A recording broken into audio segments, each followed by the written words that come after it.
patologías más frecuentes ustedes son las reacciones alérgicas, ya sea por circunstancias ajenas a la parte hospitalaria, como también la hospitalaria o la vegetación carnívora.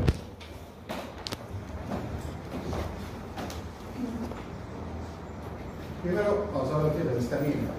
La histamina es una sustancia muy importante dentro de lo que es la reacción alérgica. Prácticamente esa es como una hormona que va a generar o desencadenar todas las sintomatologías de una alergia. ¿Ya? La alergia puede ser simple, como puede ser grave, no es una enfermedad.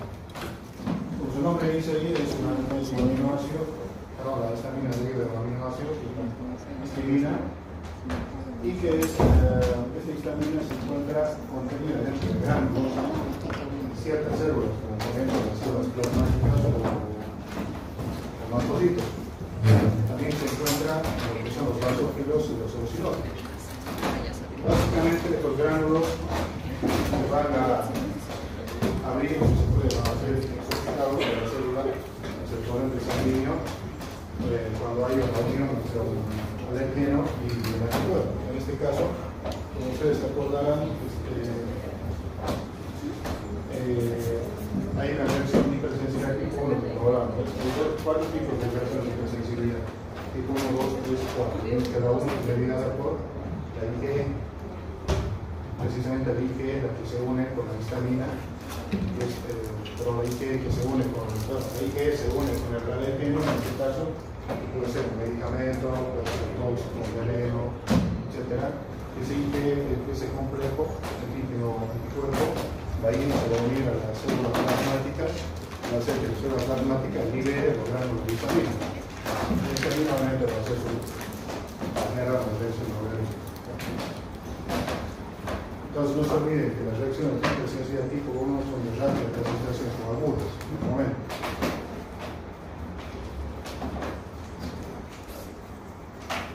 Entonces ven acá en la gráfica, estoy tratando. Entonces ven aquí en esta gráfica, aquí sería el alérgeno unido al anticuerpo, que estaría ahí conectado a su receptor de superficie, y esto generaría, a través de un segundo mensajero, activaría lo que es la degranulación de la célula plasmática, basófila o eosinófila. No solamente se va a liberar histamina, sino también se va a liberar otros mediadores inflamatorios como los leucotrienos. Y como les decía, es una hormona responsable de la respuesta hacia un alérgeno, hacia una alergia del organismo. Básicamente son los mastocitos los que tienen la mayor cantidad de histamina almacenados. Estos mastocitos ustedes los van a encontrar en diferentes distribuidos por todo el cuerpo, sobre todo la piel, van a estar en la mucosa gastrointestinal. También van a encontrar receptores de histamina a nivel del sistema central. Básicamente la histamina actúa mediante 4 receptores.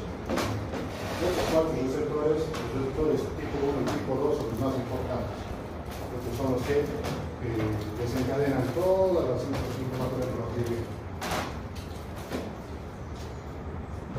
Entonces los receptores tipo 1, como ustedes ven acá, se encuentran más que todo en las células musculares, en el músculo liso, tanto del árbol arterial como también en el nivel de los bronquios. Es que un estímulo a nivel de los receptores H1 de la histamina va a generar a nivel pulmonar vasoespasmo, y a nivel de la circulación va a generar vasodilatación. A nivel del tracto gastrointestinal, pues H1 va a generar también contracción del músculo liso a nivel intestinal, que va a generar espasmo a nivel del tracto gastrointestinal, que va a generar cólico.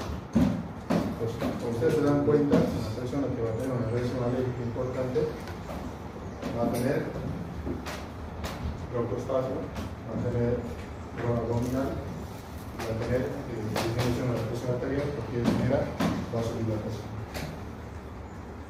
También a nivel cardíaco se encuentran los receptores tipo 1, que si bien a nivel cardíaco la histamina puede generar un aumento en la fuerza de contractilidad, podría tener un efecto inotrópico. positivo. Pero también a nivel del sistema de conducción,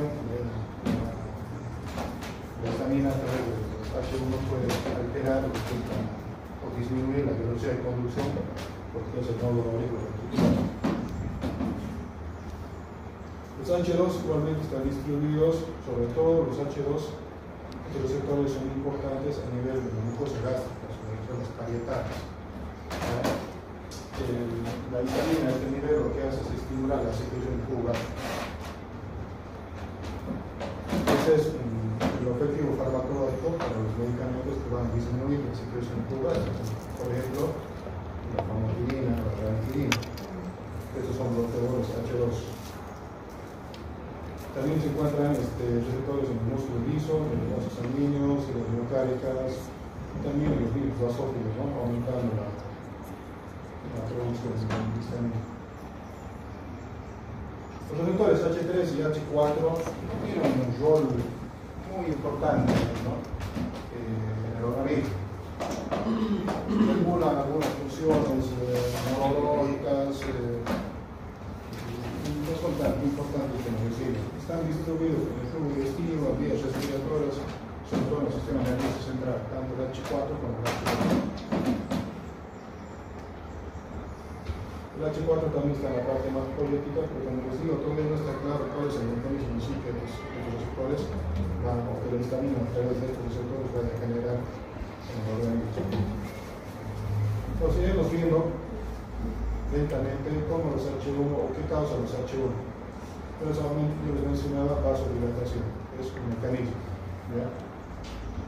Genera broncoconstricción a nivel pulmonar. A nivel cardíaco aumenta la fuerza de contracción, pero también puede alterar la conducción de nódulo auricular.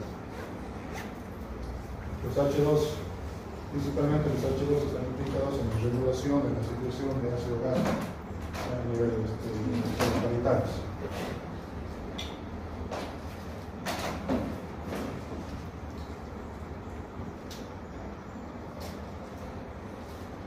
Los H3, como les mencioné anteriormente, inhiben la liberación de noradrenalina, acetilcolina, noradrenalina y serotonina. De cierta forma, a través de los H3 como se podría tener un efecto ansiolítico. Para usar fármacos, a este nivel tendría ese efecto, un tipo ansiolítico. Los receptores H4, como les decía, tienen una función desconocida, no está muy clara en este momento. Sobre todo, qué influencia tiene sobre las células hematopoyéticas. Bueno, en resumen, vasodilatación H1 H2. La vasodilatación que causa hipotensión. También causa aumento de la permeabilidad vascular y va a generar edema. Por eso es que la persona que tiene alergia se hincha, ¿no? Ustedes han visto, alguna vez ustedes han visto una reacción alérgica severa. La persona se hincha, cierra los ojos, entonces, básicamente lo que hace la histamina es relajar la musculatura, hace que los vasos sanguíneos se abran, por ende va a haber fuga de líquido, o sea, el líquido se va a subcutáneo, eso va a significar edema, va a significar que esa zona se pone roja y caliente también. A nivel cardíaco, como dijimos, trópico positivo, principalmente la fuerza contráctil, puede aumentar la frecuencia cardíaca, como también puede disminuir. A nivel pulmonar es importante porque genera broncoconstricción, estímulo de secreción gástrica a través de los H2, respuesta inmunológica e inflamatoria activada por los H2 y los H1 y H4, es a través de a través de la liberación, de la estimulación de factores, de sus receptores. El sistema nervioso sería como un neurotransmisor o neuromodulador.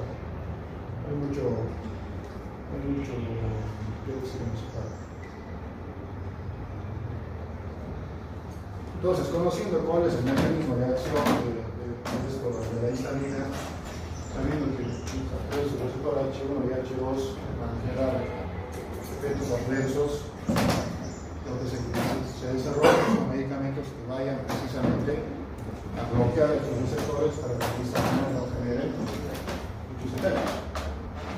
De eso nacen dos tipos de antihistamínicos, la primera generación y la segunda generación. Lo que hace estos antihistamínicos así, a bloquear sobre todo el receptor H1, que se encadena más que todo en la reacción alérgica. Entonces ven aquí la mayoría de los antihistamínicos de la primera generación derivan de la raíz química de los antagonistas muscarínicos, tranquilizantes, antipsicóticos y antihipertensivos. Dentro de ellos, la principal característica de estos antihistamínicos de primera generación es el que pueden penetrar la barrera hematoencefálica, y de ahí que también la propiedad que ellos tienen de penetrar la barrera hematoencefálica va a generar también efectos adversos. Como dice aquí en la parte de abajo, los antihistamínicos H1 primera generación pueden hacer somnolencia, sedación. Entonces ustedes, como son los antigripales, si ustedes ven los antigripales, vienen combinados, viene paracetamol, viene clorfenamina, viene pseudoefedrina. La clorfenamina es un antihistamínico de primera generación. Entonces ustedes toman un antihistamínico y ganan dormir, sin sueño, se sienten un poco disminuye el apetito. Entonces esos efectos son precisamente secundarios a que la clorfenamina bloquea los H1 a nivel cerebral y causarían sus efectos.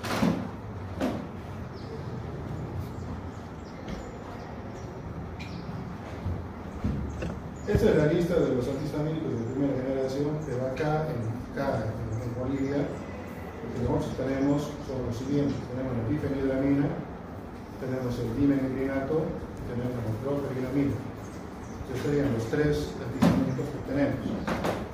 Dentro de ellos, la difenhidramina quizás es el que tiene más efectos sedantes que todos los antihistamínicos de primera generación. El dimetilgrinato no se usa tanto como antihistamínico para el tratamiento de la reacción alérgica, sino se usa más para tratar de las cinetosis. ¿Qué es la cinetosis?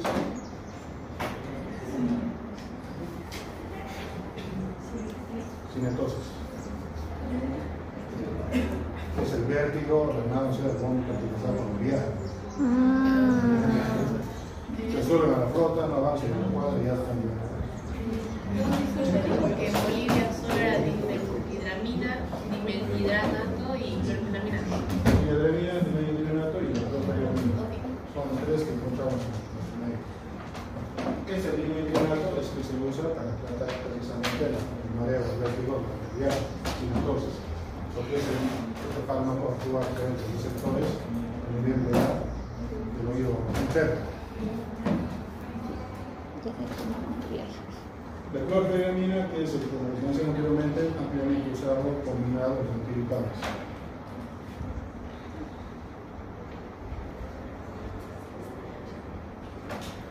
Ahora vamos a ver los antihistamínicos de segunda generación. Ahora, estos antihistamínicos tienen sus particularidades. Son más selectivos, mucho más selectivos, pero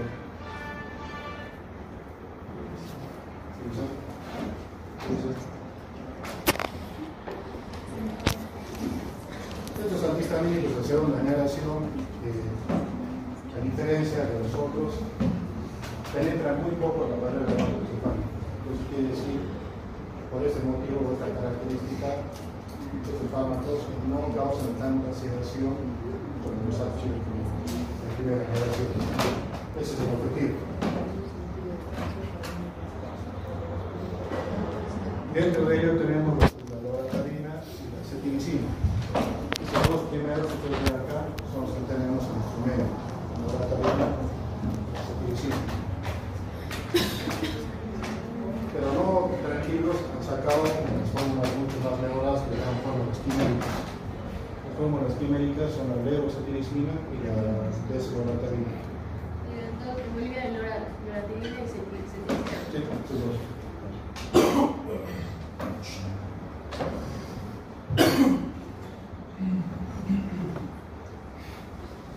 Sí, se lo puede decir de tercera generación, pero en realidad son los mismos medicamentos anteriormente descritos, pero que tienen su forma genérica, se le han quitado un hito ahí de la fórmula base, se le han puesto desloratadina y luego se utiliza. El objetivo es lo mismo, controlar selectivamente los H1 y no pasan la barrera hematoencefálica, por lo tanto no causan tanta sedación como la segunda generación, la segunda generación. Lo bueno de estos es de que pueden ser usados en monodosis, de tal manera que son administrados de manera adecuada. Bueno, esto vendría a ser más o menos un resumen de cómo vendría a generarse la acción de la histamina, que es una cama de quema que toma contacto con el anticuerpo, se forma un complejo antígeno-anticuerpo, esto es presentado a la célula, en este caso podría decir un plasmocito, una célula cerrada, puede también ser un eosinófilo, y esto genera la activación o la degranulación, la liberación de histamina. La histamina en el torrente sanguíneo va a generar diferentes efectos, las diferentes reacciones. A nivel circulatorio va a subir la vasodilatación, a nivel pulmonar va a broncoconstricción, a nivel cardíaco va a causar taquicardia.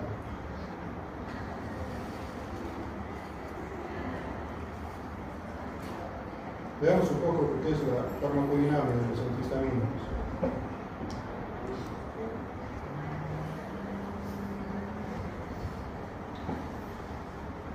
Ya. Entonces, los antihistamínicos a nivel del músculo liso, ¿qué va a hacer? Va a anular lo que es la vasodilatación. Va a permitir el músculo liso a nivel de vías respiratorias generar broncodilatación. A nivel cardiovascular va a generar vasodilatación. A nivel gastrointestinal puede generar cólico. A nivel de la primera capilar va a anular lo que es la triple respuesta, que es el edema, el dolor, el edema, el dolor, en una de las respuestas inflamatorias del histamínico, y liberación. Efectos anticolinéricos que tienen los antihistamínicos van a generar lo que es la boca seca, visión borrosa, pueden generar la dilatación de la pupila, pueden ponerse un poco dilatadas, fijas, causar sequedad en la boca. A nivel de hipersensibilidad, pueden tener menor reacción a los hipertensivos y la broncoconstricción se reduce en muelle. Glándulas exógenas pueden suprimir la secreción de lágrimas y saliva, por eso es que las personas que toman antihistamínicos pueden tener la boca seca y la boca seca. A nivel del sistema nervioso central pueden causar sudoración, somnolencia y pueden la mayoría de los antihistamínicos causan disminución del apetito, pero hay un específico que el nombre puede causar un estímulo del apetito. Pero esos medicamentos que más se usan en la parte psiquiátrica.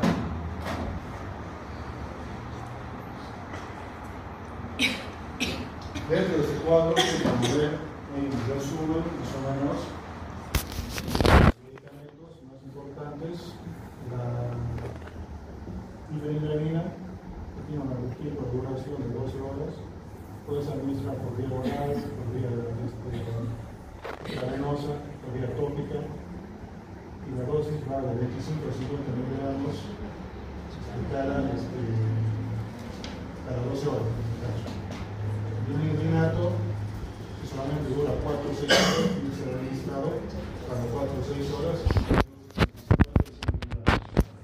Clorfeniramina, yo pienso que aquí hay un error del libro, que el variante de clorfeniramina solo tiene una vida media de 4 o 6 horas.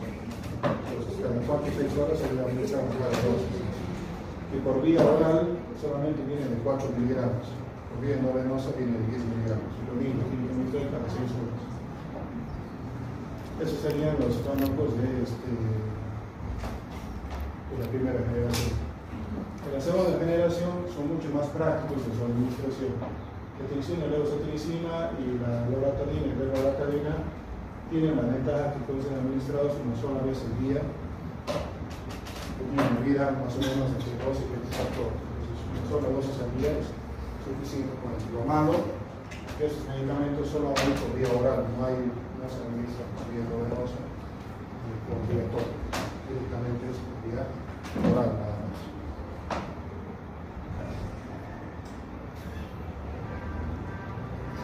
El dimenhidrinato, como mencioné anteriormente, es ideal para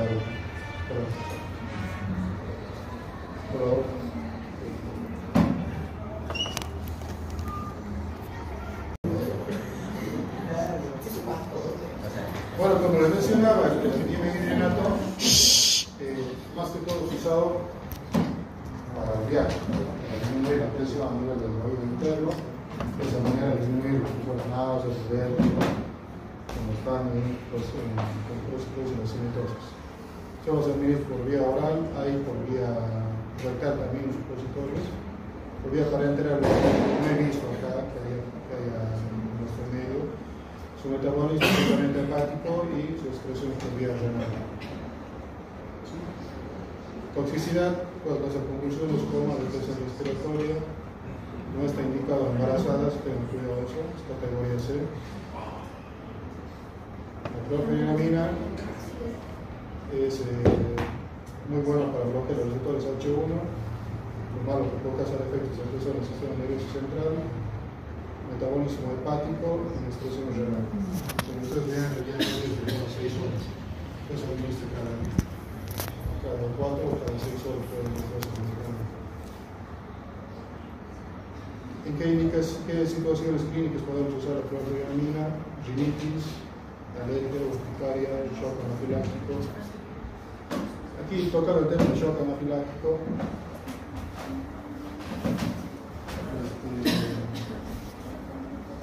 La clorfeniramina no es la primera opción de shock anafiláctico, en ese caso. Ustedes dirán, ¿por qué? Si por ejemplo me pica una vea y me choca me pica una vea, ¿por qué no coloco la clorfeniramina como primer medicamento si es el que va a frenar la acción del histamínico? Lo que pasa es que cuando es una situación de emergencia, la clorfeniramina no va a revertir en ese momento la acción que ya se ha generado por el histamínico liberado. Lo que necesitas en el shock anafiláctico es levantar la presión rápidamente y para ello se usa adrenalina. La adrenalina o no la adrenalina, generalmente la adrenalina la se tiene a mano para muchos casos. Lo que hace la adrenalina es precisamente generar una vasoconstricción a nivel de las arteriolas, de esa manera vas a poder recuperar la presión arterial. Entonces, ese es el primer paso. El segundo paso que le vas a hacer es administrar con antihistamínico para bloquear la acción del histamínico que ya se ha liberado. Posteriormente le darás el corticoide para evitar que se siga liberando más histamínico. Es otro mecanismo. Ya lo vamos a ver con los enfoques en ese momento. Lo malo de la clorfeniramina, somnolencia, taquicardia. Los antihistamínicos tienen que tener cuidado sobre todo en las personas de edad, tanto de primera generación como de segunda generación. ¿Por qué? Porque las personas de la tercera edad de por sí ellos ya tienen ya un grado de somnolencia, ¿no? Ustedes ven que todos los mayores están durmiendo, ¿sí o no? Claro.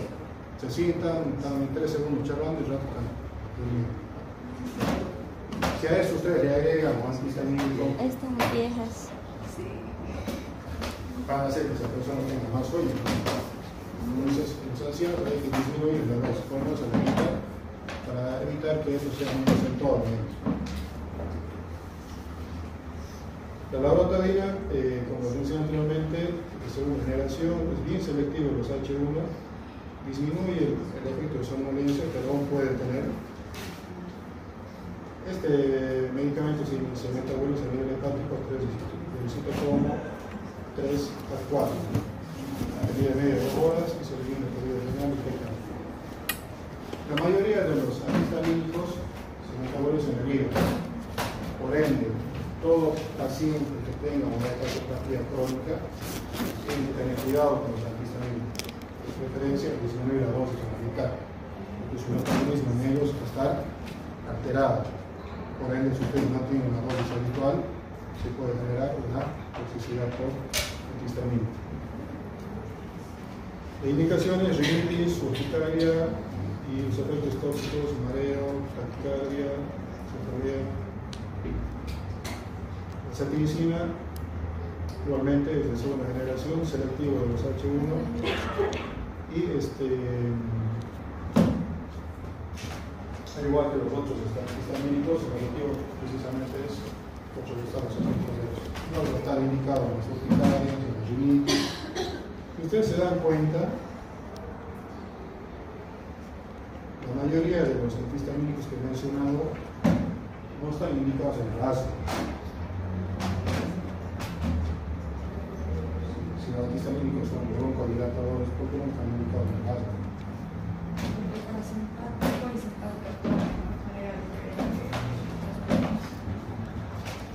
El asma es un componente multifactorial, no solamente está implicado ahí la histamina, sino otros elementos que favorecen la broncoconstricción. En ese caso, digamos, los antihistamínicos quedan cortos, si bien pueden ayudar, pero no es lo ideal. Tenemos que usar otro tipo de fármacos.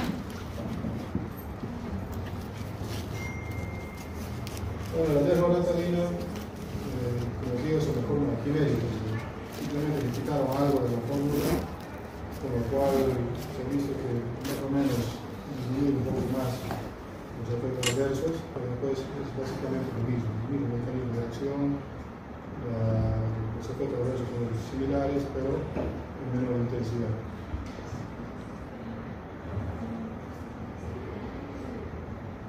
Esto de la fexofenamida,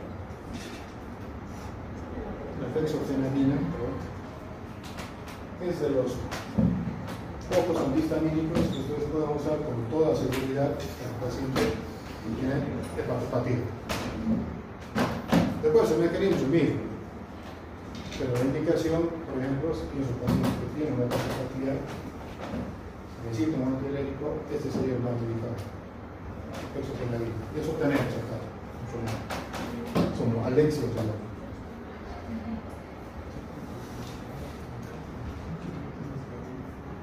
En resumen, ¿cuáles son los usos clínicos de los H1, los antihistamínicos H1?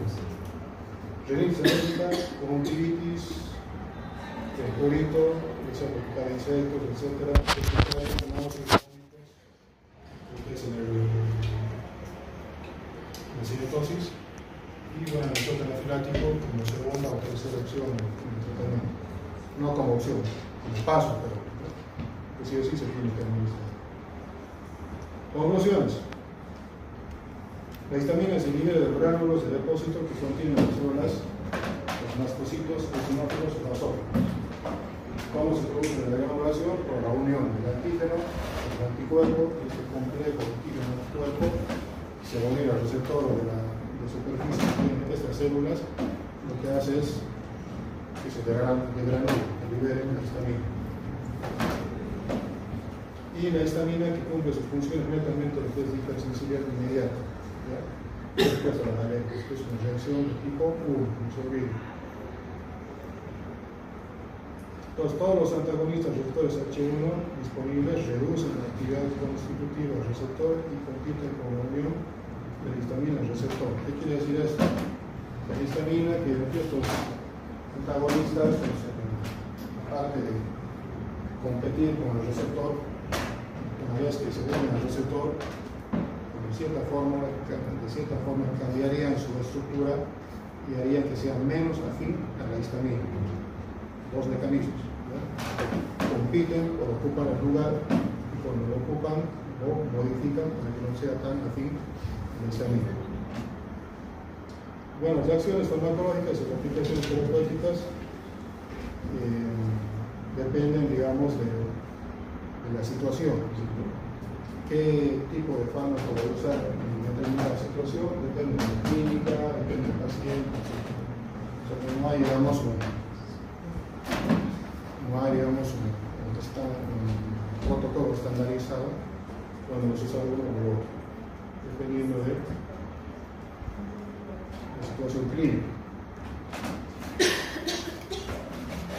Eso es importante que ustedes, cuando vayan a prescribir un antihistamínico, eso les recalco, ustedes tienen que anotar en sus recomendaciones, en su receta, es de que la persona no maneja. Bueno, ponte que viene un taxista de las personas que hacen viajes a los interdepartamentales, sus autitos, ¿no? Que van a Belén, o van a Sur, o van a Montusquí. Las rapiditas. Viene el resfriado, no le das un antihistamínico y no le dices nada. Otro pleno viaje con el efecto de histamina y duerme y se accidente, ¿no? Entonces, dentro de sus recomendaciones dice claro, señor, se da un medicamento que le puede causar sueño. Si es posible, no viaje durante estos días. Ahora, si el señor dice, no puedo, doctor, yo sí o sí tengo que viajar porque de su lado y de su vivo. Entonces, denle un medicamento que sea selectivo. Le dará una loratadina, una ceftriaxona, una desloratadina, una ceftriaxona, de tal manera que ustedes puedan controlar su alergia y no le causen tanta sedación y peligro para su situación de trabajo.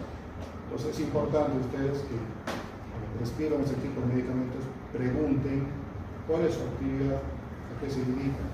Hay personas que trabajan con maquinaria pesada, hay personas que trabajan en altura, personas que son choferes, están manejando todo el tiempo, entonces el administrar sus medicamentos puede ser riesgoso para ellos. ¿Preguntas?